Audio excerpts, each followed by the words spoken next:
Gumuhit ang gulat sa mukha ni Liza. Tila muling umugo ang mga salitang binitawan ni Elias. Let's get pregnant again. Napakurap siya. Di niya rin maiwasan na maparunok. Ayaw mo ba? Agad naman siyang umiling. Di naman sa ganon. Nagulat lang ako. Di ko ina-expect na sasabihin mo yan habang naglalakad ka papalapit sa akin kanina. I realized one of my dream and that is to build a family with you. Hindi lang pamilya kasama sina Jared at Jiho kundi yung pamilyang malaki at masaya. At wala ko ibang nakikitang magiging ina ng mga anak ko kundi ikaw lang, Liza. Masuyo itong tumitig sa kanya. Ikaw lang. Kumislap naman ang mga mata ni Liza. Parang anumang oras maluluha siya. Di niya mawaring ulit labis siya nakaramdam ng ligaya mula sa mga tinura ng kanyang kabiyak na tila ba wala na yung kapantay na saya. I'm also dreaming of that, Elias. Totoo naman yun. Mula na malaman niya nagdadalang tao siya sa kambal, pinangarap ni Liza na mabuo sila. Kahit noong mga panahon yon, tila napaka-imposibleng mangyari. Lumawak ang ngiti sa labi ni Elias, sabay ng pagyakap niya sa kanyang kabiyak. Let us fulfill that dream together, Liza. Tila mahika, gumuhit ang pag-ibig sa kanilang mga mata. At nang sandaling yon, tila walang makakatipag pa sa nabuo nilang damdamin. Paano kung sabihin ko sa iyong delayed ako? Agad namang bumitaw ng yakap sa kanya si Elias. Agad din tong napatingin sa kanyang mga mata. What do you mean? Magkakababy na ulit tayo? Gumuhit ang excitement sa mukha ni Elias. Hindi pa sure, basta delayed ako. Then it means you're Bago ni Elias matapos ang sasabihin, nagsalita na si Liza. Di naman porket delayed, buntis na agad. Tila ayaw magpatalo ng kanyang mister. Let's confirm it. Punta tayo sa doktor. Hinirin to ang kanyang kamay, ngunit hindi naman nagpahila si Liza. Hindi niya rin napigil ang matawa dahilan para mapalingon sa kanya ang mister. Di ka rin masyado excited, no? Well, honestly, I'm excited about it. Pinisil ni Liza ang kanyang kamay. Tuluyan din naging formal ang mukha nito. Parang gusto niya tuloy magsisi na sinabi niya sa lalaking delayed siya sa buwan ng dalaw. Di naman natin kailangan pumunta sa doktor. Kailangan ko ng PT kit para malaman natin kung positive. I'll just tell Justin to buy. Mabilis ni Elias na saad. Agad ding humakbang ang mga paa patungo sa pinto ng kanilang silid pero mabilis na pigilan na ni Liza. Hoy, hindi! Nakakahiya! Agad naman na I'm paying Justin for service kaya ayos lang na utusan ko siya. Umiling si Liza. Hindi ako na lang bukas. Ayoko iutos sa kanyang bagay na yun. Tsaka sobrang tapat sa'yo ni Justin, parang di yun kain tumbasan ng perang binibigay mo sa kanya. Well, you're right. Tama ang misis niya. Makailang ulit nang niligtas si Justin ang kanyang buhay. Hindi ngayon matutumbasan ang kahit kano pa kalaking halaga. Gabi na, pwede ba magpahinga na tayo? Mabuti pa nga. Inaka niya na ang misis patungo sa malambot na higaan. Baka mapuyat si baby, kawawa naman siya. Muling natawa si Liza. Di pa nga sigurado kung may baby na eh. Marahan namang hinaplos ni Elias ang kanyang tiyan gamit ang kamay nitong nasa kanyang bewang. Let's just claim it. Gumuhit ang pilong ngiti sa labi nito bago nagpatuloy. Kung wala pa, edi gagawa tayo. Napailing na naman si Liza. Ang sabihin mo, gusto mo lang umiscore. Pinaningkitan niya to ng mata. Well, yeah, pero wag muna ngayon. Tsaka na kapag nakasiguro tayo kung meron na tayong little one. Napailing si Liza bago siya pumesa sa kanilang higaan. Good night, mine? Kirintalan siya ni Liza ng halik sa kanyang noo. Good night. Good night, baby. Masuyong hinaplos ni Elias ang kanyang tiyan. Di na lang ni Eliza tinakontra pa ang lalaki. Pinagbigyan lang niya to at isa pa, sobra na siyang inaantok para kontragin pa ang mister. Nang yakapin siya ni Elias, tuloy na siyang hinila ng antok and it was a peaceful night. Nakontento silang magkayakap lang sa buong magdamag, isang bagay na tila hindi gagawin ng bagong kasal. Ngunit kahit walang mainit na tagpong namagitan sa kanila, ramdam ng puso ang ligayang dulot ng nagmamahal at minamahal. Kinabukasan nagising si Liza na wala siyang katabi. Nang bumangon siya ng kama, agad lumapit sa kanyang mister. Nakaupo sa sofa at tila kanina pa hinihintay siyang magising. Good morning! Matamis ang ngiti ni Elias. Bago tutuloy makalapit sa kanya, agad nitong kinuha ang isang maliit na puting plastic sa ibabaw ng mesa. Ano yan? Di na napigilan ni Liza ang mapatanong. Gumuhit man nahihiyang ngiti sa labi ng kanyang mister. Di nakaligtas sa kanyang paningin ang pamumula ng tenga nito. Well, I really wanted to confirm it. Inabot ni Liza ang hawak nito. Nang buksan iyon, tumambat sa kanyang 3 piraso ng PT kit. Automatiko siyang napatingala sa kanyang mister. Saan mo kinuha to? Napahaplos naman sa kanyang buhok si Elias. Unti-unti ring namula ang pisngi nito. Bininig ko kagabi nang tulog ka na. Di kasi ako makatulog eh. Actually, nung nabili ko yan, gusto ko sanang gisingin ka. Kaso sarap ng tulog mo. Lalong lumawak ang ngiti ni Glyza. Di ka rin masyado excited no, Mr. Villanueva? Napailing siya sabay ng pagtayo niya. O siya, para matapos na to, magtitest na ako. Humakba ang mga paa nito patungo sa banyo ng silid. I'll go with you. Agad sumunod sa kanyang lalaki. Di rin napigilan ni Glyza ang mapalingon. Kaya ko na. Di mo na ako kailangan samahan pa. Di naman mahirap tong gagawin ko eh. I insist. Sasamahan pa rin kita. Napabuntong hininga na lamang si Glyza. Bahala ka na nga. Na makapasok sila sa loob, muli siyang nalingon ni Glyza. Dito ka lang. Huwag mong sabihin na sasamahan mo pa ako hanggang sa toilet. Dito ka na lang. Total, tanaw mo naman ako dito. Mula sa bahagi ng bathroom, tanging salaming dingding na lamang ang tabing ng shower area at toilet area. Fine. Tuluyang humakbang si Glyza. Bago siya tuluyang pumasok ng cubicle, muli niyang nalingon ang kanyang mister. Siguraduhin mo lang na hindi mo ako papasukin. Tanging tango naman na naisagot ni Elias. Di niya mawari ngunit kitang-kitang pamumuo ng butil ng pawis sa noon nito. Tuluyan na ngang pumasok sa loob si Glyza upang gawin ang dapat niyang gawin. Matagal pa ba yan? Narinig pa niyang tanong ni Elias bago siya tuluyang matapos. Malapit na, saglit na lamang to. Ngunit tila hindi na makapaghintay pa ang kanyang asawa dahil tuloy na nitong tinuwid ang kanilang distansya. Eksakto, nilalagay ni Glyza ang 3 kit sa sink nang pumasok si Elias. Hintayin lang natin lumabas ang lines. Kapag 2 lumabas, ibig sabihin positive. Naparunok naman si Elias. Ngunit bago siya tuluyan kainin ng excitement, tumunog ang kanyang mobile phone. May tawag ka. Tila alanganin naman ni Elias na hinugot ang kanyang cellphone sa kanyang bulsa. Bumungad sa kanyang caller ID, Daddy Mario. Agad siyang nababaling sa kanyang kabiyak. Your dad. Sagutin mo, baka mangangamusta o baka pinatawag siya ng kambal. Agad siyang tumalima at sinagot ang tawag. Hello, Dad. Iho.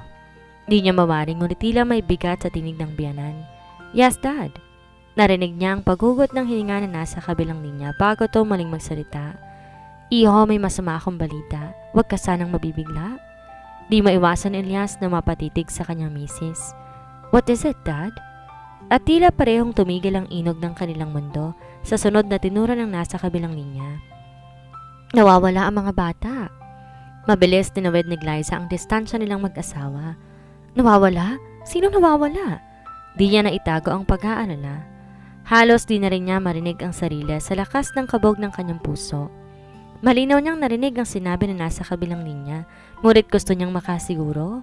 O maasa siyang nagkamali lamang siya ng narinig. Tell me, ang mga bata bang nawawala? Marahan namang hinawakan ni Elias ang balikat ng kanyang misis. Di na rin niya binagang pansin ang kanyang cellphone kahit nasa kabilang linya pa ang kanyang biyanan. Relax, okay?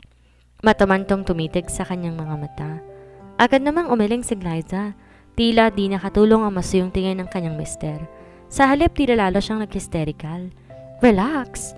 Nawawala mga anak natin, Elias. Paano ko magre-relax?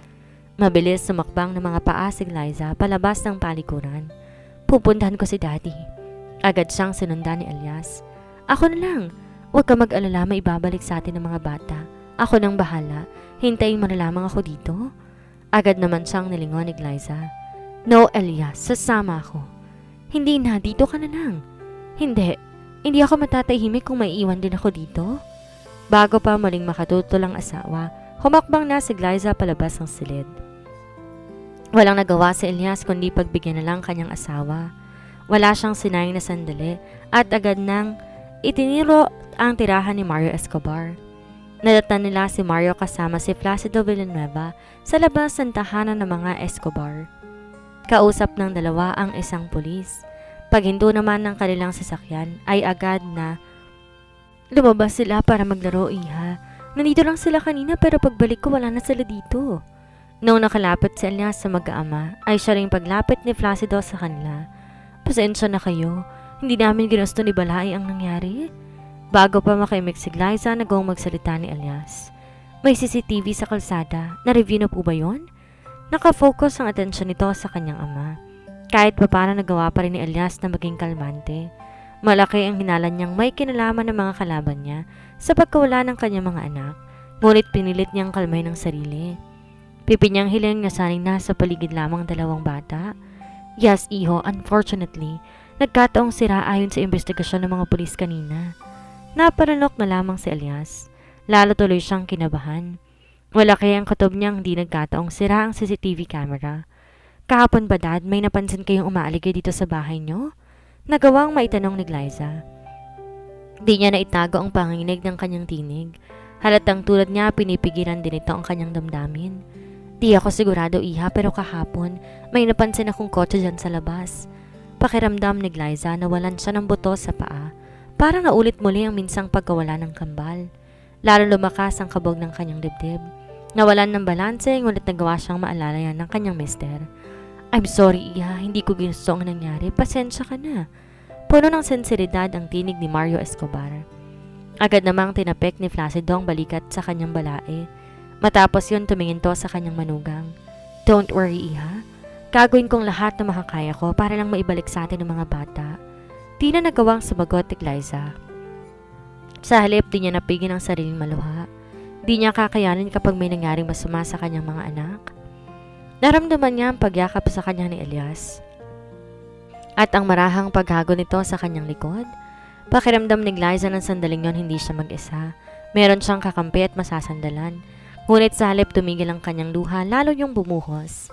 Di na rin niya napigil ang pag-alpas ng hikbi. Tama na. Mahinang alo sa kanya ni Elias. Dahil ang sabi ng papa, gagawin namin lahat para mabalik sa atin ng mga bata.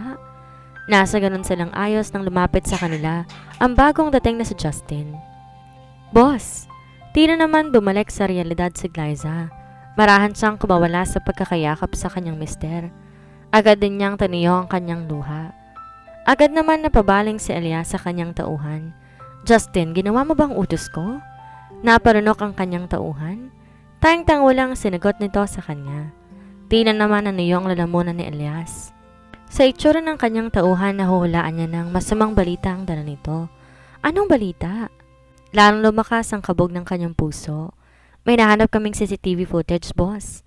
Nanginginig ang kamay nitong iniabot sa kanyang mobile phone nito. Kumabog ang puso ni Glyza na masulyapan niya ang nasa cellphone na hawak ni Elias. Otomatiko ring napabaling sa kanya si Elias. Nanatili din ang tingin niya sa screen ng gadgets. Mula doon makikita ang paglalaro ng bola ng kambal. Makalipas sa ilang sandali, may lumapit sa mga tong tatlong kalalakihan. Lalo lumakas ang kabog ng puso ni Glyza. Hindi! Napailing at napaluhan nang makita niyang paghugot ng armas ng isa sa mga lalaki. Agad din itong tinutok sa batang sa Jared ang mga bata. Napahagulol si Glyza na makita niya ang pagbitbit ng dalawang lalaki sa kambal. Kitang-kita rin sa video ang pag-iyak ng batang sa Jiho. Sinubukan sumigaw ni Jared ngunit nagawang takpan ng lalaki ang bibig nito. Nang tuluyan makapasok ang mga kalalakihan. Ang kambal sa loob ng itim na van, tila naman ng hina ang kalamnan ni Glyza. At tila ba tuluyan na siyang nilamon ng paghihinala. Unti-unti siyang nilamon ng dilim. Matapos niyang bumagsak sa matipunong braso ng kanyang asawa. I have done a series of tests to your wife. I will update you soon the result of it. But don't take it seriously, wala naman ako nakita na dapat mong ipag-alala. Mukhang nawalan lang siya ng malay dahil sa stress. Tila narinig pa rin ni Elias ang tinura ng doktora na sumuri kay Glyza.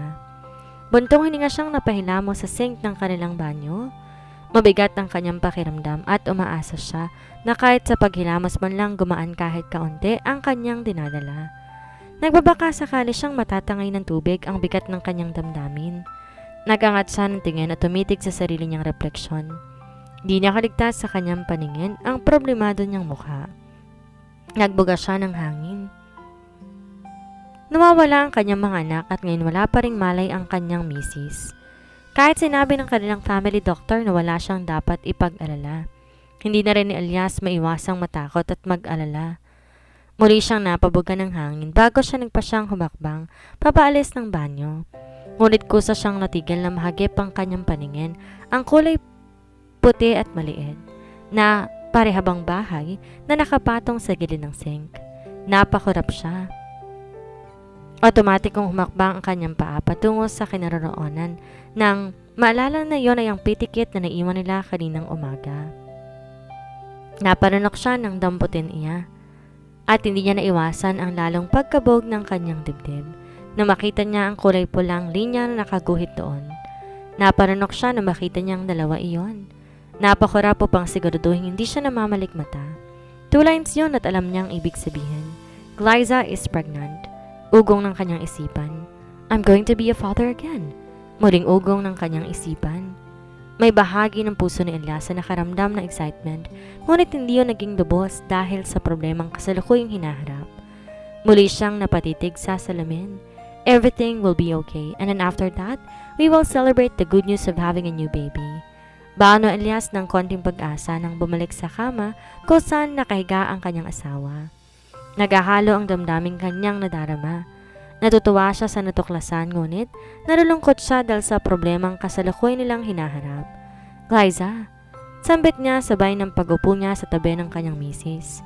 Pakiramdam niya ay naluluha siya habang nakatitig sa kanyang asawa at parang nadudurog ang puso niya na makitang walang malay ang kanyang kabiyak. Marahan niyang tinaas ang kamay ng kanyang misis at saka masuyong hinalikan ang likod ng palad nito. Glyza, please be okay. Gumising ka na, please. Nag-aalala na ako sa'yo.